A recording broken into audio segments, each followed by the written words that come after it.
Bonjour à tous. Aujourd'hui, j'aimerais vous parler de la fête de la Visitation qui aura lieu demain. Et nous sommes entre l'Ascension et le départ du Christ, donc, et la venue de la Vierge Marie par cet intermédiaire de l'épisode de la Visitation à sa cousine Élisabeth. Avec cette fête de la Visitation s'achève le mois de Marie, un mois consacré particulièrement à la Vierge Marie dans nos vies, par la prière du chapelet, bien évidemment, mais tout simplement par la mise en présence avec la Mère de Dieu, l'Immaculée Conception. Et tout commence, nous le savons bien, nous connaissons bien les évangiles, celui de Luc, qui nous raconte l'Annonciation d'abord, et ensuite la Visitation qui en découle. Lors de l'Annonciation, l'ange dit à la Vierge Marie, qu'Élisabeth a été choisie par Dieu pour être un signe pour elle.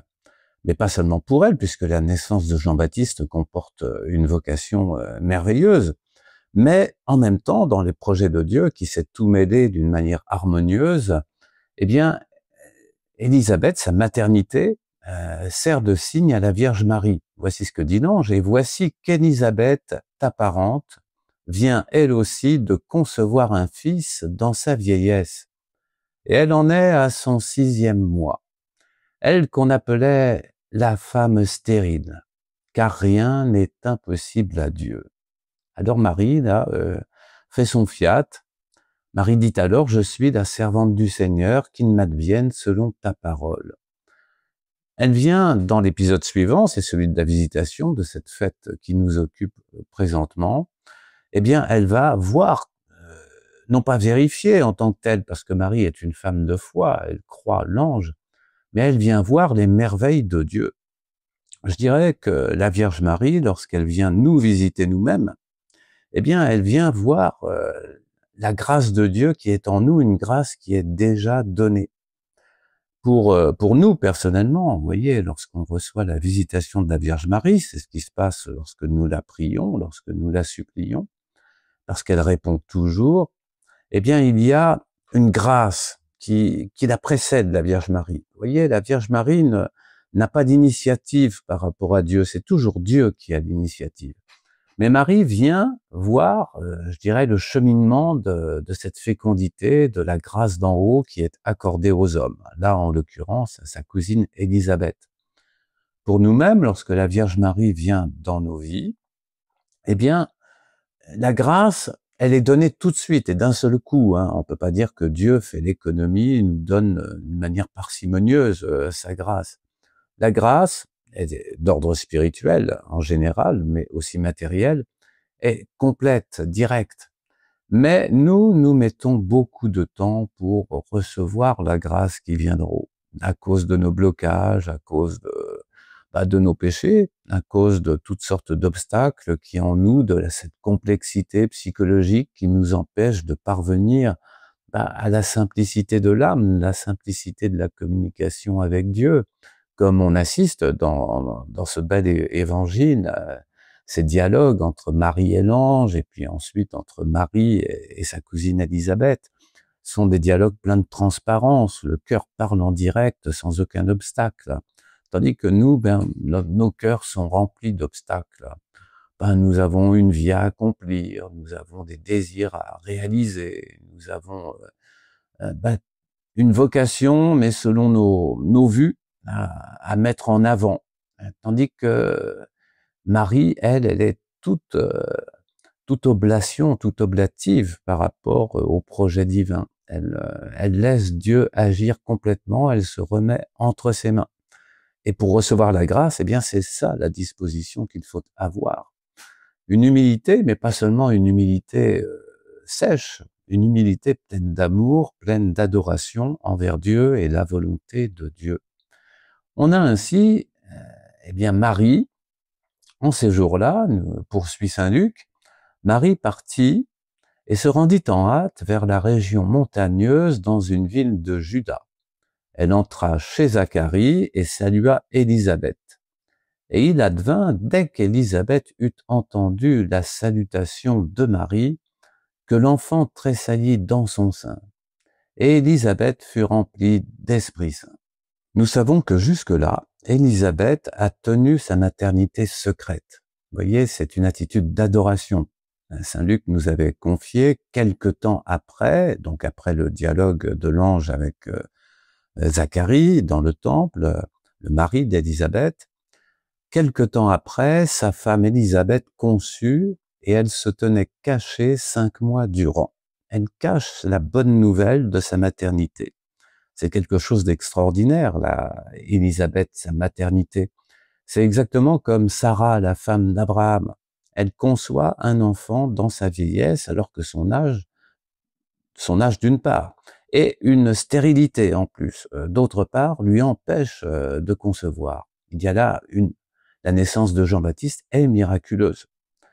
Et c'est à juste titre que les gens, au moment de sa naissance, diront, mais que sera cet enfant? Parce que il est né comme Isaac, qui donna une postérité à Abraham, alors que humainement, Abraham ne pouvait pas avoir de postérité. Donc elle a gardé dans l'adoration ce don de Dieu, Élisabeth. Élisabeth est une grande figure de sainteté. Elle a, contrairement à son mari, qui discute avec l'ange et qui a bien du mal à le croire, et au point que l'ange va le rendre muet, Élisabeth, elle reçoit tout de suite, par ce que Zacharie lui transmet, bien sûr, de son expérience, elle reçoit ce message de l'ange dans la foi, dans l'adoration. Elle est vraiment, elle ressemble à la Vierge Marie, sans être immaculée, bien sûr, mais c'est la même disposition intérieure qui relie ces deux femmes. Et Marie, eh bien, arrive chez elle au 6e mois, c'est-à-dire à la fin du silence d'Élisabeth. Au 6e mois, l'enfant commence à se voir, donc elle ne peut plus le cacher. Et c'est à ce moment-là que l'ange a annoncé à Marie le secret d'Élisabeth. Et Marie vient trouver Élisabeth, connaissant son secret, et Élisabeth va montrer qu'elle aussi connaît le secret de la Vierge Marie. Et il advint, dès qu'Élisabeth eut entendu la salutation de Marie, que l'enfant tressaillit dans son sein, et Élisabeth fut remplie d'Esprit Saint. Alors elle poussa un grand cri, et dit, « Bénie sois-tu entre les femmes, et béni le fruit de ton sein. Et comment m'est-il donné que vienne à moi la mère de mon Sauveur?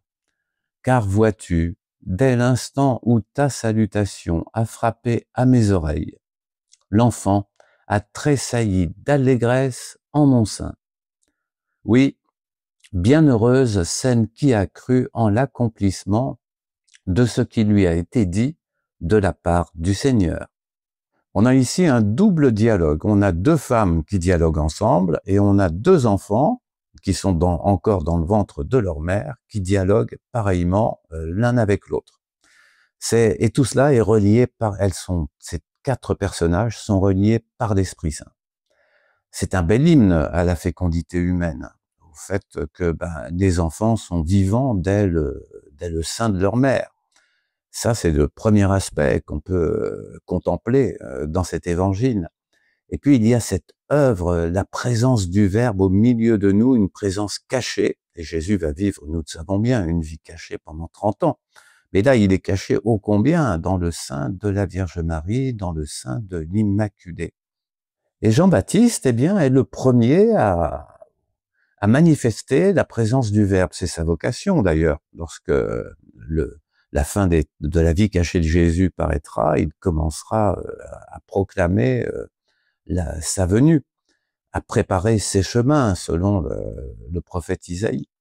Mais là, maintenant, tout de suite, il commence sa mission dans le ventre de sa mère, et c'est à sa mère, au cœur de sa mère, qu'il confie eh bien l'identité de celui qui est dans le sein de sa cousine Marie, la petite Marie de Nazareth. Et une tressaille de joie, nous dit saint Luc. Et sa mère Élisabeth ressent ce tressaillement, mais ce tressaillement la remplit elle-même d'une joie toute spirituelle, et en même temps, elle comprend et elle connaît le sens de ce tressaillement, le sens de cette joie. L'Esprit Saint est là qui la remplit complètement de sa lumière céleste. Elle confirme, Élisabeth, à Marie, eh bien, sa vocation de mère de Dieu, de mère du Seigneur, et elle réalise ainsi sa mission personnelle, qui est de confirmer Marie dans sa mission propre à elle, qui est encore plus grande. Mais Élisabeth et Marie, qui se connaissent bien évidemment, elles sont cousines, c'est pas par hasard si l'ange a mentionné Élisabeth, c'est pas par hasard si la Vierge Marie vient trouver Élisabeth. Ces deux femmes se connaissent bien, elles sont parentes. Mais là, la parenté est complètement dépassée pas par Dieu lui-même, par la transcendance. Et ces deux femmes n'en restent pas aux relations humaines. Je dirais même qu'elles sacrifient, qu'elles consument ces relations humaines pour entrer dans une relation bien plus grande entre elles. Et c'est l'Esprit Saint qui permet ce dépassement de soi. Nous autres hommes, nous sommes beaucoup trop occupés, malheureusement, à rester au niveau de nos relations humaines. On veut bien que Dieu vienne dans nos vies, mais pour booster en quelque sorte, pour intensifier ou pour réparer tout simplement des relations humaines qui ont été blessées. On compte sur lui pour la famille en général, pour les amis. Combien de fois j'entends ces prières de jeunes femmes ou de jeunes gens, de jeunes hommes, pardon, qui pour trouver un époux, une épouse, pour confirmer dans la fidélité l'époux, l'épouse, et qui en restent là. C'est-à-dire une fois qu'ils ont obtenu ce qu'ils désirent, ou pas d'ailleurs dans certains cas, eh bien on en reste là. On reste au niveau de sa vie personnelle, de la réalisation de soi finalement. Le propre de Marie, comme le propre d'Élisabeth, c'est de nous donner l'exemple de la foi. La foi exige pour nous transfigurer que nous nous consacrions à Dieu, à sa volonté. Et une conséquence directe de cette consécration, c'est le fait que ces deux femmes ont bien à l'esprit que leurs enfants, eh bien, ont une vocation. Là encore, ce texte nous interpelle, nous autres, parce que trop souvent les gens disent même carrément, eh bien, nos enfants, on va les laisser à eux-mêmes, ils choisiront eux-mêmes leur voie, on ne leur proposera rien, surtout, on ne va plus les faire baptiser, on ne va plus leur donner une instruction religieuse, ils auront l'instruction de l'école publique, et puis voilà tout. Et tout cela au nom de la liberté. Or, quand ça vient de gens qui ont été eux-mêmes éduqués dans la foi et qui ont la foi, eh bien, cette attitude est tout à fait inacceptable par rapport à Dieu. Il faut, au contraire, avoir conscience que ces enfants que nous avons, que nous éduquons, eh bien, ont une vocation. Et il faut les aider à la découvrir, au contraire. Donc, l'éducation chrétienne est quelque chose de suréminemment important. La Vierge Marie répond à Élisabeth, à son hommage, eh bien, par ce magnifique texte du Magnificat. Marie dit alors, mon âme exalte le Seigneur et mon esprit tressaille de joie en Dieu mon Sauveur. On comprend par là que, à l'instar d'Élisabeth, eh bien, Marie est complètement remplie de l'Esprit Saint, elle aussi. Et elle exulte, elle tressaille de joie en Dieu, son Sauveur. Et son Sauveur, bien là, c'est l'Esprit Saint qui est entièrement en elle, dans son cœur.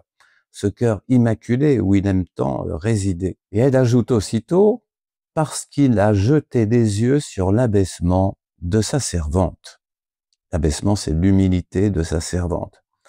Marie nous enseigne, eh bien, que l'humilité, que l'abaissement social, voire psychologique, n'est pas du tout un éloignement de Dieu, tout au contraire.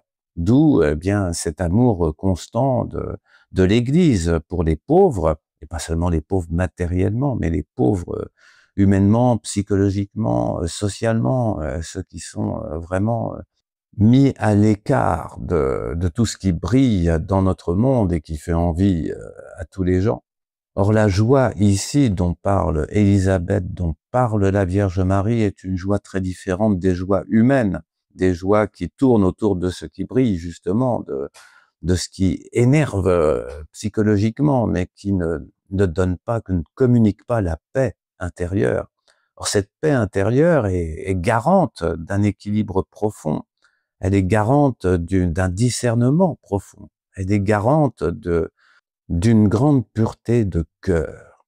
Oui, la paix rime avec douceur, pureté de cœur. La paix du royaume des cieux qui nous envahit et qui est le fruit de cette joie de la présence de Dieu dans nos vies, eh bien, nous dispose vraiment à une purification du cœur. Déjà, elle nous purifie par sa seule présence. La Vierge poursuit son Magnificat en dénonçant cette fois-ci, et d'une manière rude, le péché en général. Parlant de Dieu, elle déclare « Sa miséricorde s'étend d'âge en âge sur ceux qui le craignent. Il a déployé la force de son bras. Il a dispersé les hommes au cœur superbe. Il a renversé les potentats de leur trône et élevé les humbles. Il a comblé de biens les affamés et renvoyé les riches les mains vides. Il est venu en aide à Israël, son serviteur, se souvenant de son amour, selon qu'il l'avait annoncé à nos pères en faveur d'Abraham et de sa postérité à jamais. » Là, ici, la Vierge ne mâche vraiment pas ses mots. Elle qui est humble et qui vit d'humilité connaît tous les méfaits de l'orgueil dont elle peut être témoin dans le monde. L'orgueil, c'est terrible, ça assèche l'âme, ça assèche le cœur, ça enténèbre le discernement. L'orgueil, eh bien, c'est une folie dans l'ordre de la vie spirituelle. L'orgueil, oui, rend fou. L'orgueil nous met dans une espèce de transe qui nous fait oublier l'essentiel. Et l'essentiel, c'est la vie éternelle. Alors, lorsque Marie déclare que Dieu renvoie les riches les mains vides, il parle des valeurs des riches en général, de ceux qui sont mus par l'orgueil.